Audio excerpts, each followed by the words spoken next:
20. Al principio, Roland se alegró cuando oyó acercarse el tintineo de unas guarniciones al lugar donde ellos tres permanecían, agachados, en medio de la alta hierba, pero cuando empezó a oír el murmullo de unas voces por encima del suave rumor de los cascos de los caballos, se asustó. Una cosa era que los jinetes pasaran cerca de allí y otra muy distinta que ellos tuvieran la mala suerte de que se les echaran encima, pues en tal caso los tres morirían como unos topos cuyas galerías hubieran quedado al descubierto como consecuencia del paso de la reja de un arado. No podía creer que el K los hubiera conducido por aquel camino para que terminaran de aquella manera. ¿Cómo era posible que entre todos los kilómetros de la mala hierba aquel grupo de jinetes fuera a pasar precisamente por el lugar donde él y sus amigos estaban escondidos? Pero lo cierto era que se estaban acercando y que los arneses y las voces sonaban cada vez con más claridad. Elaine miró consternado a Roland y señaló hacia la izquierda. Roland sacudió la cabeza y dio unas palmadas al suelo para darle a entender que se quedarían donde estaban. Ya era demasiado tarde para moverse sin que los oyeran. Roland sacó sus pistolas. Cuthbert y Elaine hicieron lo mismo. Al final el arado no pasó por encima de los topos por menos de 20 metros. Los muchachos llegaron a ver los caballos y a los jinetes a través de la alta hierba y Roland observó sin ninguna dificultad que el grupo estaba encabezado por Jonas, de Pape y Langley, cabalgando los tres de frente. Los seguían por lo menos 3 docenas de hombres, entrevistos a través de la hierba con retazos de caballos roanos y con los vistosos rojos y verdes de los harapes. Estaban bastante desperdigados y Roland pensó que él y sus amigos podían abrigar la razonable esperanza de que aún se desperdigaran más cuando llegaran al desierto. Esperaron a que pasara el grupo, sujetando las cabezas de sus caballos para evitar que a alguno de ellos se le ocurriera saludar con un relincho a los jamelgos que estaban pasando por allí. Cuando se alejaron, Roland, muy pálido y con la cara muy seria, se volvió a sus amigos. «Montad», les dijo, «ha llegado la siega». 21. Se acercaron llevando los caballos por la brida al confín de la mala hierba y encontraron el camino del grupo de Jonas en un lugar donde la hierba daba paso a una zona de achaparrados arbustos y después al desierto propiamente dicho. El solitario viento aullaba con fuerza, llevando consigo retazos de arena bajo un despejado cielo de color azul oscuro. La luna del demonio miraba desde arriba con el empañado ojo de un cadáver. 200 metros más adelante, los jinetes que acompañaban al grupo de Jonas se desplegaron en una línea de 3 con los sombreros bien encasquetados en la cabeza, los hombros encorvados y los harapes hinchados por el viento. Roland se apartó un poco para que Cuthbert pudiera cabalgar en el centro del trío. Bert, que llevaba el tirachinas en la mano, le entregó a Elaine media docena de bolas de acero y otra media docena a Roland. Después arqueó inquisitivamente las cejas. Roland asintió con la cabeza y los tres empezaron a cabalgar. La arena pasaba volando por su lado, formando crujientes sábanas y a veces convertía a los jinetes que tenían delante en unos fantasmas, mientras que otros los ocultaba por completo, pero ellos proseguían su avance. Roland estaba nervioso, temiendo que alguno de los jinetes se volviera en su silla y los viera, pero ninguno lo hizo, pues nadie quería exponer el rostro a aquel cortante viento tan lleno de arena. Tampoco oyeron ningún ruido de advertencia. Ahora los cascos de los caballos pisaban un lecho de arena que apenas se movía. Cuando se encontraban a tan solo 20 metros de distancia de los jinetes, Cuthbert asintió con la cabeza. Ya estaban lo bastante cerca como para que él pudiera empezar a trabajar. Elaine le entregó una bola. Bert Erguido en su silla de montar, colocó la bola en el hueco del tirachinas, tensó la cinta elástica esperando que cesara un poco el viento y la soltó. El jinete de la izquierda experimentó una sacudida como si lo hubiera picado algún bicho. Levantó poco la mano y cayó de la silla de montar. Curiosamente, ninguno de sus dos compañeros pareció darse cuenta. Roland creyó ver la reacción del de la derecha cuando Bert volvió a tensar el tirachinas y el jinete del centro cayó hacia adelante sobre el cuello de su caballo. El caballo, asustado, se encabritó. El jinete se aflojó hacia atrás, perdió el sombrero y cayó de la silla. El viento amainó lo bastante como para que Roland oyera cómo se le quebraba la rodilla al quedarle enganchado el pie en el estribo. Ahora el tercer jinete estaba volviendo la cabeza. Roland vio fugazmente un rostro con barba, un cigarrillo apagado por el viento colgando de sus labios y un ojo asombrado, antes de que el tirachinas de Cuthbert entrara de nuevo en acción con un sordo zumbido. El ojo asombrado se convirtió en una cuenca ensangrentada. El jinete resbaló de la silla, quiso agarrarse al arzón, pero no pudo. 3 fuera de combate, pensó Roland.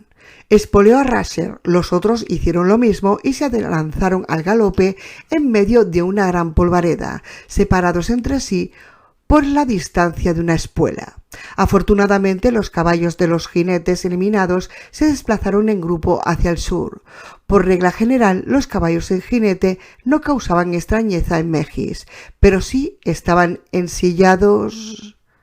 Por delante de ellos aparecieron otros jinetes, uno cabalgando en solitario, después 2, el uno al lado del otro, después otro solitario. Roland sacó el cuchillo y se acercó al tipo que estaba a punto de morir sin saberlo. «¿Qué noticias tenemos?», le preguntó afablemente. Cuando el hombre se volvió, le hundió el cuchillo en el pecho. Los ojos castaños del Buck se abrieron de par en par por encima del pañuelo con que éste se habría cubierto la boca y la nariz al estilo de los forajidos. Inmediatamente el vaquero cayó de la silla de montar. Cuthbert y Elaine pasaron cabalgando velozmente por su lado y sin aminorar la marcha. Bert alcanzó con su tirachinas a los 2 jinetes que cabalgaban por delante de él. El tipo que cabalgaba un poco más allá oyó algo a pesar del viento y se volvió en su silla de montar. Elaine había sacado el cuchillo y lo sostenía por el extremo de la hoja. Lo arrojó con fuerza con el exagerado movimiento de todo el brazo que les habían enseñado a hacer, y a pesar de la distancia, que era excesiva para semejante trabajo, 6 metros por lo menos, y con viento, no falló el lanzamiento. El mango se detuvo en el centro del pañuelo que el hombre llevaba anudado alrededor del cuello. El Buck se acercó la mano al cuello emitiendo unos entrecortados gorgojeos alrededor del cuchillo clavado en su garganta, y después cayó de la silla. Ya iban 7.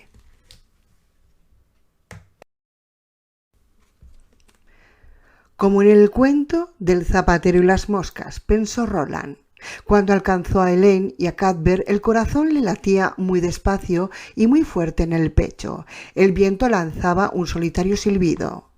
El polvo se levantaba, se arremolinaba y volvía a posarse en el suelo. Por delante de ellos vieron a otros 3 jinetes y más allá al grupo principal. Roland señaló a los 3 más próximos e imitó el movimiento del tirachinas. Apuntó más allá de ellos e imitó el disparo de un revólver. Cuthbert y Elaine asintieron con la cabeza. Cabalgaron una vez más, estribo contra estribo, acortando distancias. 22. Bert eliminó limpiamente a 2 de los 3 que tenían delante, pero el tercero se movió en el momento que no debía y la bola de acero que le hubiera tenido que penetrar por la parte posterior de la cabeza solo le pasó rozando el lóbulo de la oreja. Roland, que ya había sacado su arma, le alojó al hombre una bala en la sien en el instante en que se volvía. Ya eran 10, una buena cuarta parte del grupo de Jonas, sin que los jinetes se hubieran dado cuenta de que ocurría algo. Roland ignoraba si ello sería una ventaja suficiente, pero lo que sí sabía era que la primera parte de su tarea ya se había cumplido. Se había terminado el sigilo. Ahora era cuestión de matar sin contemplaciones. «¡Gile! ¡Gile!», gritó con voz retumbante. «¡A mí, pistoleros! ¡A mí! ¡Arrolladlos, sin prisioneros!». Espoliaron sus monturas hacia el grupo principal, entrando en batalla por primera vez. Se acercaron a ellos como unos lobos a unas ovejas y efectuaron disparos antes de que los hombres que tenían delante tuvieran tiempo de averiguar a quién tenían detrás o qué estaba ocurriendo. Los 3 muchachos habían sido adiestrados como pistoleros y lo que les faltaba de experiencia lo suplían con la agudeza visual y la rapidez de reflejos propias de los jóvenes. Bajo sus pistolas, el desierto al este de la roca colgante se convirtió en el escenario de una matanza. Lanzando estentóreos gritos y sin pensar en otra cosa que no fueran las muñecas de sus mortíferas manos, penetraron en el desprevenido grupo de mejis como una hoja de 3 filos, disparando a diestro y siniestro. No todos los disparos alcanzaron a sus enemigos, pero tampoco fueron enteramente inútiles. Los hombres salían despedidos de sus sillas y eran arrastrados por las botas enganchadas en los estribos mientras sus caballos se desbocaban. Otros hombres, algunos ya muertos y otros solamente heridos, eran pisoteados por los cascos de sus atemorizados caballos.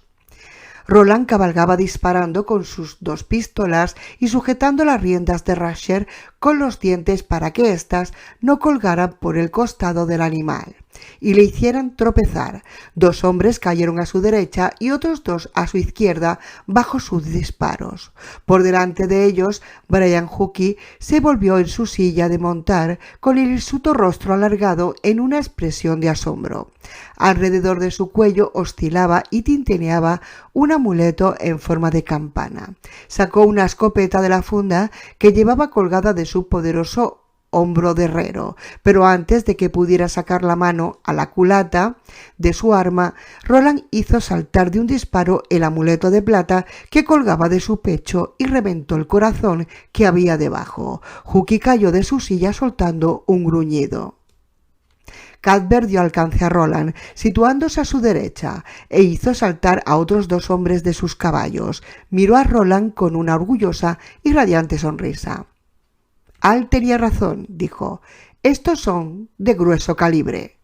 Los hábiles dedos de Roland hacían su trabajo, volviendo a cargar los tambores de sus armas mientras cabalgaba al galope con asombrosa y sobrenatural velocidad. Inmediatamente reanudaron sus disparos. Ahora ya casi habían atravesado todo el grupo, alcanzando a los hombres que tenían a ambos lados e incluso a los que estaban delante. Elaine dio media vuelta con su caballo y retrocedió para cubrir a Roland y Cuthbert desde atrás. Roland vio a Jonas, de Pape y Langley refrenando sus monturas para dar media vuelta y enfrentarse con sus atacantes. Langley estaba tratando de asir su ametralladora, pero la correa se había enredado con el ancho cuello del guardapolvo que llevaba, y cada vez que intentaba agarrar la culata, ésta se movía y se alejaba de su mano. Por debajo de su poblado y canoso bigote, su boca estaba torcida en una mueca de furia. De pronto apareció Hush Renfrew y se interpuso entre Roland y Cuthbert y sus 3 hombres, sosteniendo en su mano una enorme arma de color azul acero de 5 disparos. «¡Los dioses os maldigan!», gritó este. «¡Miserables violadores de hermanas!». Soltó las riendas y se apoyó el arma en el hueco del codo para afianzarla. Las ráfagas de viento lo envolvían en una nube de arena parda. Roland no tenía intención de retirarse ni de apartarse a un lado. En realidad no tenía intención de hacer nada. La fiebre se había apoderado de su mente y ardía en su interior como una antorcha en un cilindro de cristal. Gritando a través de las riendas que sujetaba entre sus dientes, se lanzó al galope contra Hush Renfrew y los 3 hombres que éste tenía a su espalda. 23. Jonas no tuvo una idea muy clara de lo que estaba ocurriendo hasta que oyó gritar a Dithborg: «¡Aquí! ¡A mí! ¡Sin prisioneros!». Era un grito de batalla que él conocía desde hacía mucho tiempo. Entonces todo empezó a encajar y el matraqueo de los disparos cobró sentido. Dio media vuelta, consciente de que Roy estaba haciendo lo mismo a su lado, pero consciente sobre todo de la presencia de la bola de cristal en el interior de la bolsa, un objeto poderoso y frágil a la vez que oscilaba hacia adelante y hacia atrás contra el cuello de su caballo. «¿Son aquellos jovenzuelos?», exclamó Roy. Su expresión de absoluto asombro hizo que pareciera más estúpido que nunca.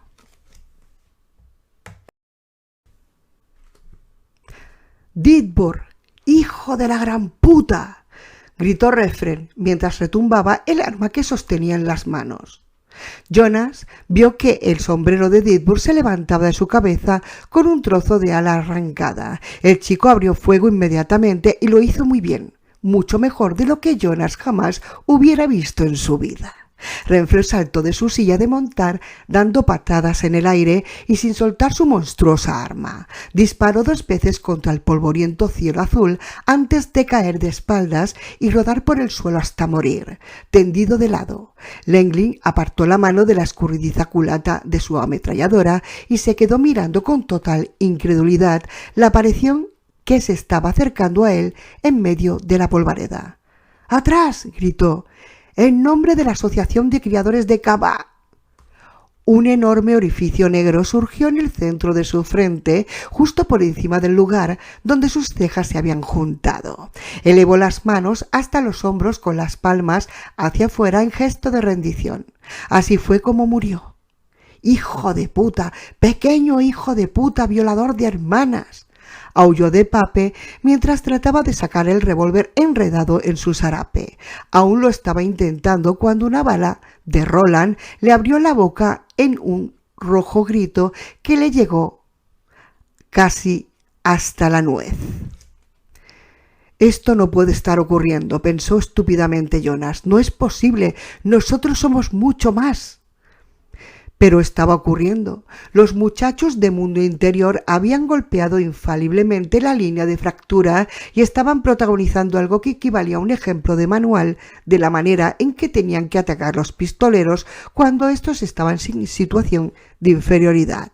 La coalición de rancheros, vaqueros y chicos duros de la ciudad había quedado destrozada. Los que no habían muerto huían en todas direcciones, espoleando sus monturas como si los persiguieran 100 demonios del infierno. Los muchachos no eran 100, pero luchaban como si lo fueran. Los cuerpos estaban diseminados por todas partes. Mientras contemplaba la escena, Jonas vio que el que actuaba de puerta trasera, Stodworth, se acercaba a otro hombre, lo hacía saltar de la silla y le alojaba una bala en la cabeza mientras caía. «Dioses de la tierra», pensó. Era Croydon, el propietario del rancho Piano. Pero Croydon ya no era propietario de nada. Y ahora Dithborg se estaba acercando a él con la pistola en la mano. Jonas agarró la cinta de la bolsa enrollada en el arzón de su silla y la desenrolló con 2 rápidos movimientos de muñeca. Después sostuvo la bolsa en alto en medio del viento y mostró los dientes mientras su larga melena blanca volaba a su espalda. «Como te acerques más, la rompo. Hablo en serio, maldito cachorro. Quédate donde estás».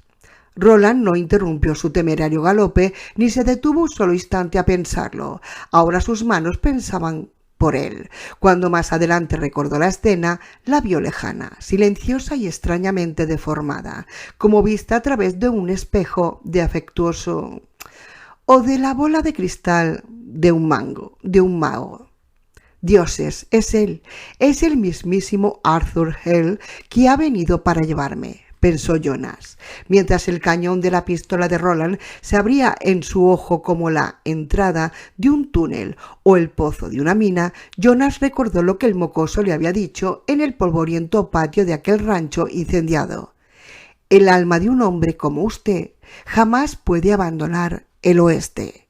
Lo sabía, pensó Jonas. Sabía incluso que Mika se había agotado, pero no creo que quiera poner en peligro la bola de cristal. Él es el Dean de este catet y no la puede poner en peligro. ¡A mí!, gritó Jonas. ¡A mí, muchachos! ¡Solo son 3, por el amor de los dioses! ¡A mí, cobardes! Pero estaba solo. Lengling había muerto con su estúpida ametralladora al lado. Roy era un cadáver mirando con furia al amargo cielo. Kint había huido. Hughie estaba muerto y los rancheros que los acompañaban se habían largado. Solo Clay estaba vivo, pero a varios kilómetros de allí.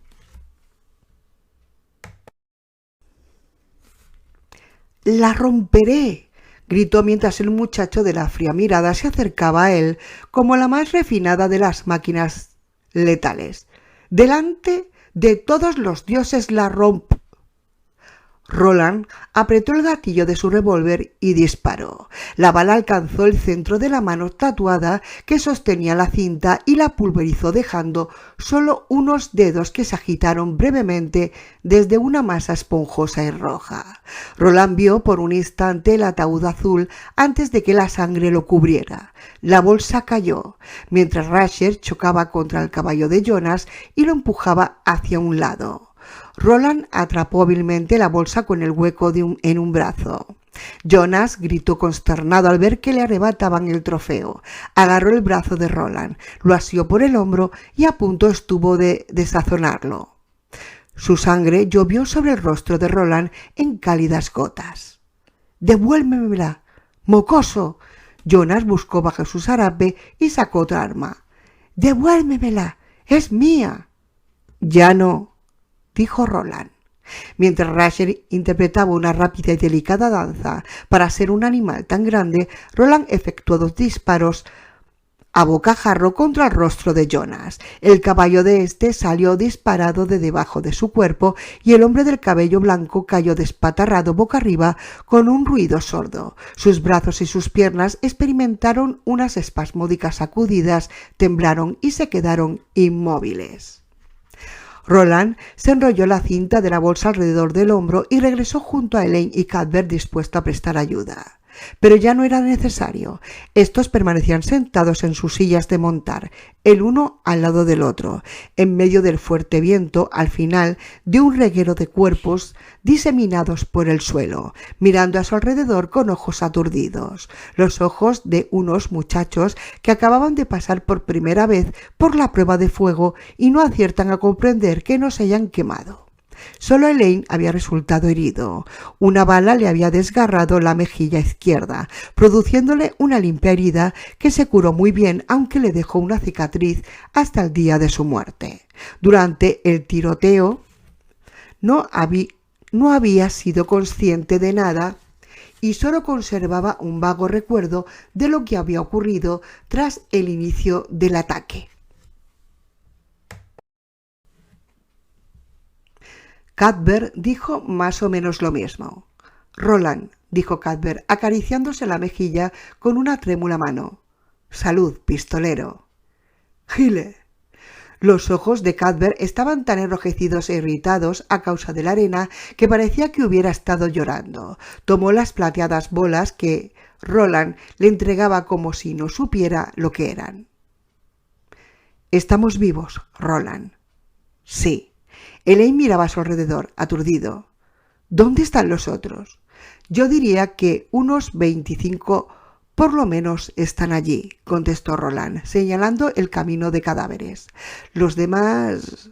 Describió un amplio semicírculo con la mano en la que todavía empuñaba el revólver. Se han ido. Supongo que se han hartado de las guerras de Mundo Medio. Roland se descolgó la bolsa del hombro, la depositó delante de él en el arzón de la silla y la abrió. Por un instante fue de color negro, pero de pronto se llenó con el irregular parpadeo de una hermosa luz de color rosa. La luz subió por las tersas mejillas del pistolero como si se tratara de unos dedos y penetró nadando en sus ojos. Roland, dijo Cadbert súbitamente nervioso, creo que no deberías jugar con eso, y ahora menos que nunca. Habrán oído el tiroteo allá en la roca colgante. Si tenemos que terminar lo que hemos empezado, no hay tiempo para... Roland no le prestó atención. Introdujo ambas manos en la bolsa y sacó la bola de cristal del mago. La sostuvo delante de sus ojos sin saber que la había manchado con las gotas de sangre de Jonas. Pero a la bola no le importó. No era la primera vez que se manchaba de sangre. Su luz brilló y se arremolinó por un instante y después sus rosados vapores se abrieron como unas cortinas. Roland vio lo que había y se perdió en su interior.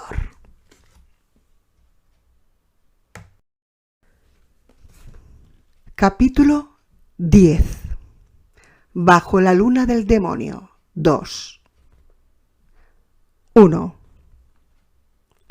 La presa de Coral en el brazo de Susan era firme, aunque no dolorosa. Su manera de acompañar a Susan por el pasillo de la planta no era especialmente cruel, pero su inexorabilidad resultaba descorazonadora. Susan no intentó protestar, pues sabía que hubiera sido inútil. La seguían dos vaqueros, armados con cuchillos y bolas, todas las armas de fuego que se las habían llevado Jonas al oeste, y detrás de los Bucks, como un malhumorado espectro que careciera de la necesaria energía psíquica como para adquirir forma visible, caminaba Laszlo, el hermano del difunto canciller. Reynolds, a quien su creciente inquietud le había quitado las ganas de cometer una violación al término del viaje, o bien se había quedado en el piso de arriba, o bien había abandonado la ciudad. «Te voy a encerrar en la fría despensa hasta que sepa mejor lo que tengo que hacer contigo, querida», le dijo Coral. «Allí estarás segura y calentita. Qué suerte que lleves un sarape. Después, cuando regrese Jonas...» «Jamás volverá a ver a Cy Jonas», dijo Susan. «Él nunca...» Un nuevo dolor estalló en su sensible rostro. Por un instante le pareció que todo el mundo había explotado. Susan retrocedió dando vueltas hasta golpearse contra la pared de piedra del pasillo inferior, lo cual le produjo una visión borrosa que poco a poco se fue despejando. Sintió que la sangre le rodaba por la mejilla desde la herida que le había causado la piedra de la sortija de Coral al propinarle un revés, y también le sangraba la nariz. La maldita nariz le estaba volviendo a sangrar.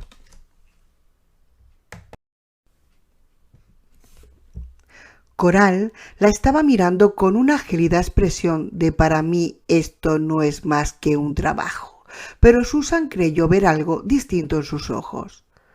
Tal vez temor. «A mí no me hables de Eldred, señorita. Lo han enviado para que atrape a los chicos que mataron a mi hermano, los chicos a los que tú soltaste». Susan se limpió la nariz, contempló la sangre que se había concentrado en la palma de su mano y se la limpió en la pernera de los pantalones.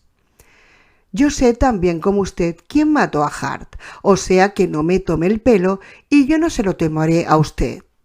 Vio que Coral levantaba la mano para propinarle otro golpe en la cara y consiguió soltar una seca carcajada.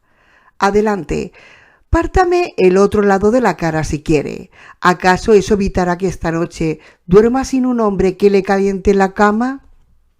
La mano de Coral bajó con fuerza, pero en lugar de golpear a Susan, la volvió a agarrar por el brazo. Esta vez apretó lo bastante como para hacerle daño, pero Susan apenas lo notó.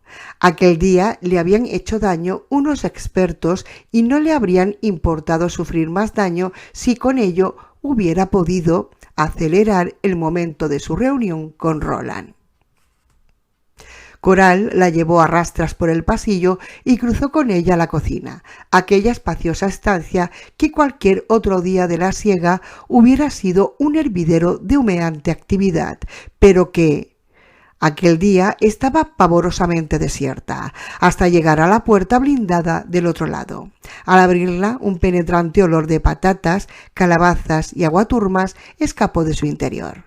«Entra aquí, rápido, antes de que te pegue una patada en este precioso trasero que tienes».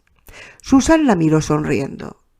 Quisiera maldecirla por ser la compañera de cama de un asesino, Seizorin, pero usted misma se ha condenado, y lo sabe muy bien.